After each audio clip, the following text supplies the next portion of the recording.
Welcome again to the Shooting USA YouTube channel. We're glad you're here. We have a new way for you to see full-length current Shooting USA episodes. We now have a Patreon. There are 2 years worth of episodes there waiting for you, in addition to the Shooting USA watch-along videos. We've done one with Nils Jonasson, and we have several scheduled as new shows are released. There's a link in this video's description. Now, here's the content. It's always good weather for shooting in Florida. And when the USPSA brings the Nationals, it's good for the community because the shooters bring their money. Central Florida is a hotbed for tourism dollars. They know how to bring people into their attractions and get them to stay local and eat local and buy local. And because of that, they really like to see USPSA bring events here. Local merchants welcoming the shooters is a major plus. Just as important is the design and capability of the host range. The Universal Shooting Academy is easily one of the best in the world. They live the culture of practical shooting. When you pick up the phone and you call Universal Shooting Academy, you don't have to explain what a USPSA National Championship is. They put that level of match on here year-round. The final piece of the success puzzle is the title sponsor. This year, that position belongs to STI. STI is the name. The 2011 platform for 25 years has been the winningest platform in all of the action shooting sports. There is nothing better. Tony is right. More national championships have been won with STI guns or guns custom built from STI components. And this year, they are showing off something completely new. Another opportunity we had here was to introduce one of our new products, the Staccato C. We've taken all of the characteristics, flat shooting, recoil mitigation, accuracy, competition triggers. We put it in a 3.9-inch barrel concealed carry gun. In addition, STI has factory-sponsored shooters in this match. Adaptive athlete James Gill is on that roster. The long field course Stage 9 is one he'd like to shoot again. The Florida sun is working against him. We got a little glare from the front sight post, so I had to pull up my sight picture a little bit, splashed a few low, but felt pretty clean. Another factory STI shooter is Tim Yackley. Stage 9 is good for him, but there are a few shots on the far targets he doesn't like. It was pretty good. I was happy with it. I had a few more deltas down range on the far targets that I would have liked, but overall I was pretty happy with it. The deltas Tim mentioned are D-zone hits on the paper target. They are only worth 2 points. Working in, the C-zone is worth 4, and the center of the target, the A-zone or alpha, is worth 5. A-zone hits are vital, and so is a fast time. The best combination of speed and accuracy will win. That's the simple explanation, but there are many different challenges that the shooters will face in this match, including several new classifier stages. We got a lot of stand and shoots, a lot of classifier type stages, and there's a lot of risk factors in them too, so I'm just really trying to get points. I think I even scanned when I was done to make sure I had all my hits, but just fighting for all the points I can get. From stand and shoot tests to the long field courses that will favor the fleet of foot, this Nationals has it all on 21 courses of fire shot over the 3 days that make up the schedule. This match is shot in 3 zones, and each zone has short, medium, and long field courses mixed with classifiers and standards. It's to test all of the skills equally each day for each competitor. Equally testing the skills of each shooter takes on new meaning at this Nationals.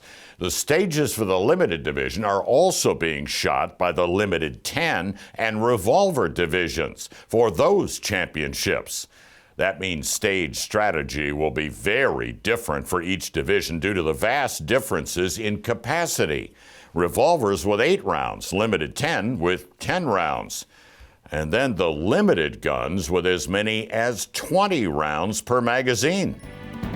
Well, coming up next, we'll dive into the action with John Skelton and guest analyst Maggie Reese as our coverage of the STI Limited Nationals continues.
Welcome to the Universal Shooting Academy in Frostproof, Florida. This is the USPSA's Limited Nationals. Maggie Reese is my color analyst this time. Maggie, there are a lot of unique challenges in this match.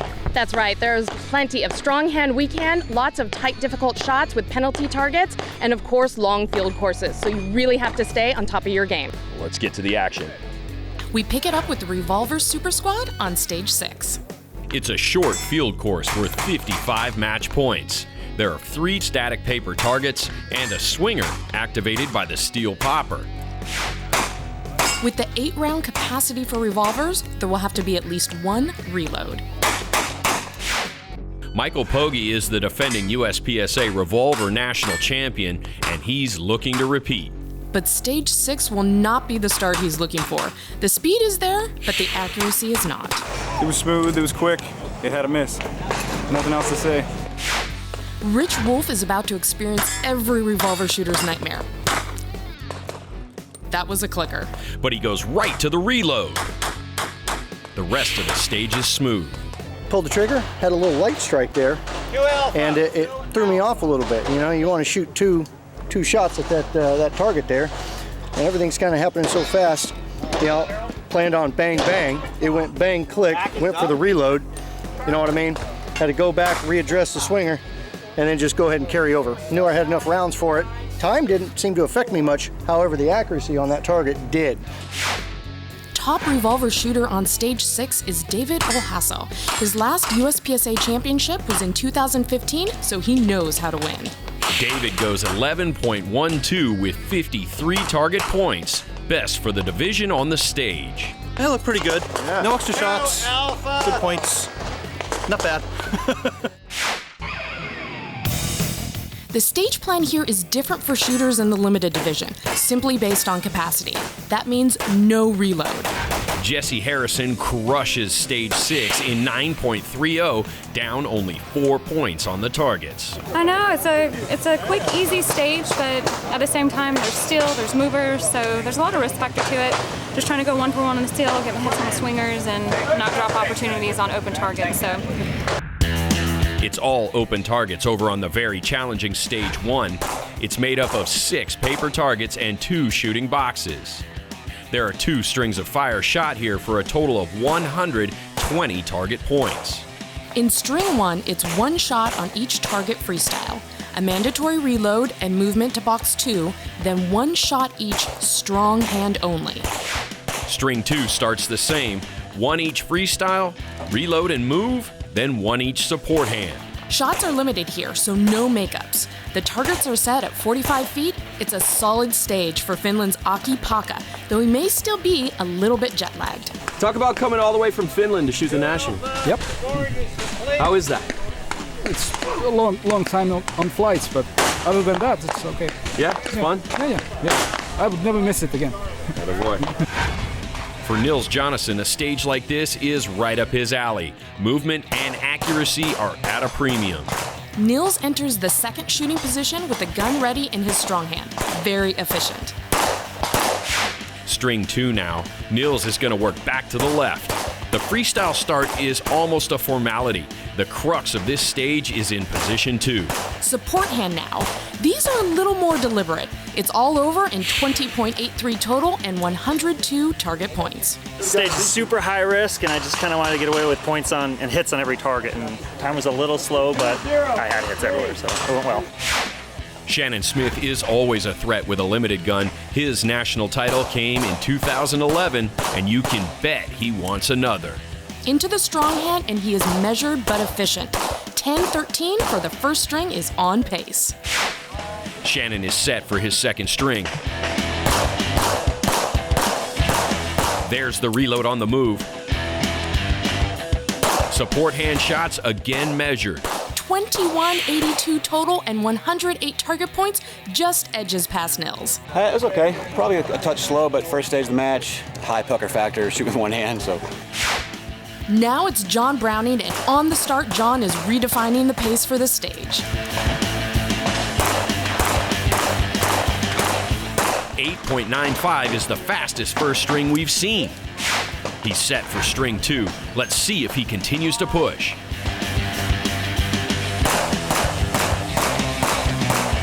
There's the reload. Support hand now.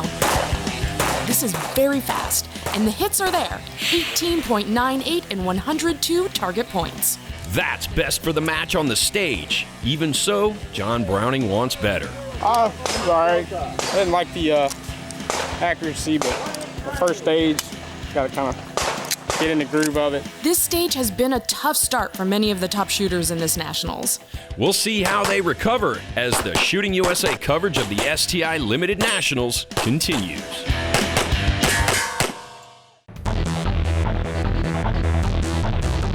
The Limited Super Squad is getting ready to tackle one of the longer field courses. Now there's a ton of points on the line. Let's see what happens. Stage 17 is worth 135 match points. It's a mix of paper and steel with a hardcover protected swinger at the final position.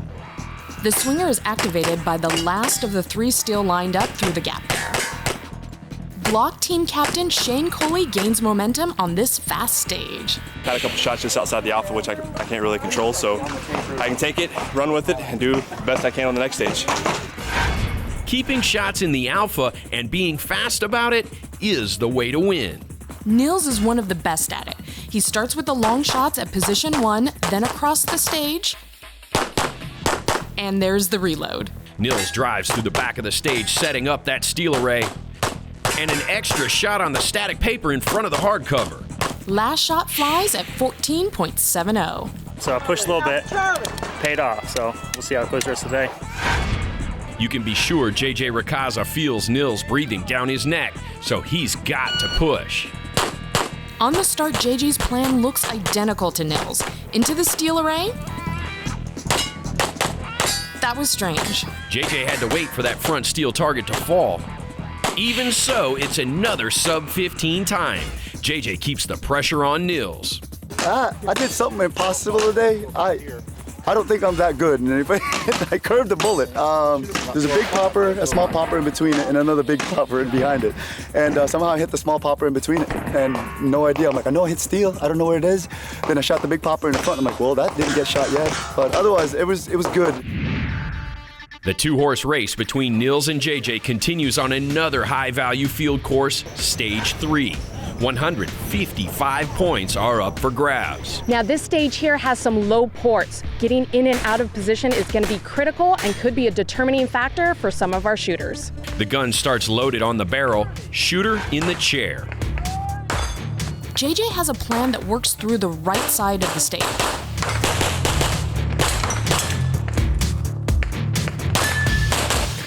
Perfect timing on the drop turner.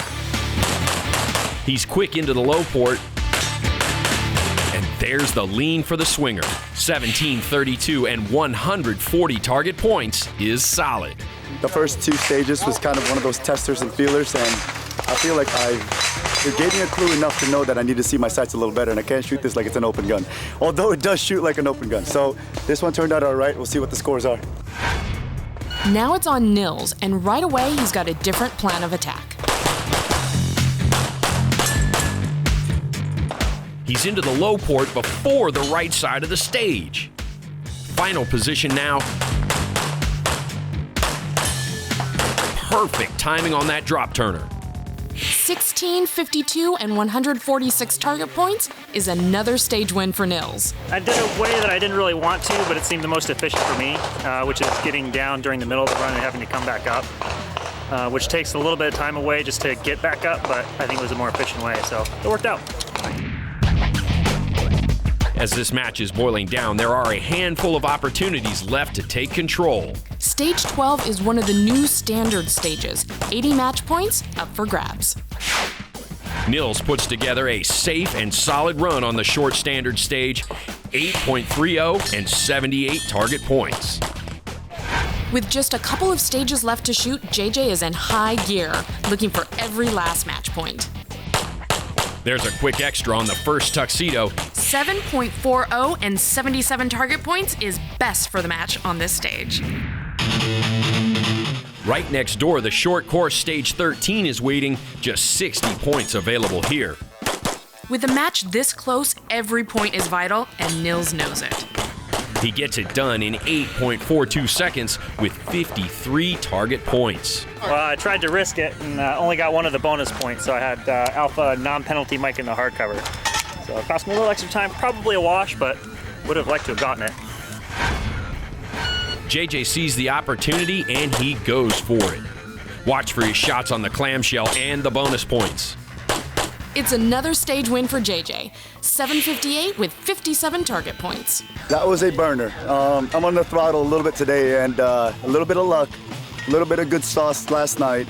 Seems to be a good formula right now for a little bit of a comeback. I threw a lot of points to the yesterday. Neil's still waiting to lead. I'm just doing what I can to keep it respectable, essentially.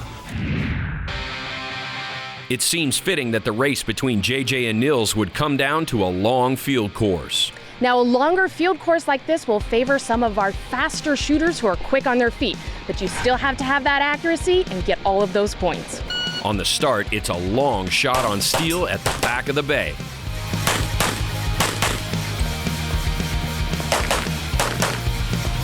Then fast shots on close paper all the way through to the back where another steel activates a bobbing target. For Nils, it's a fast run, but the pickup at the start hurt him. 1956 and 153 target points. A lot of run on that stage, and I think this one all boils down to the popper at the very start. And I had an extra shot on it, but my makeup was quick. JJ knows this will be tight, but Nils left him some meat on the bone. Let's see if he can capitalize.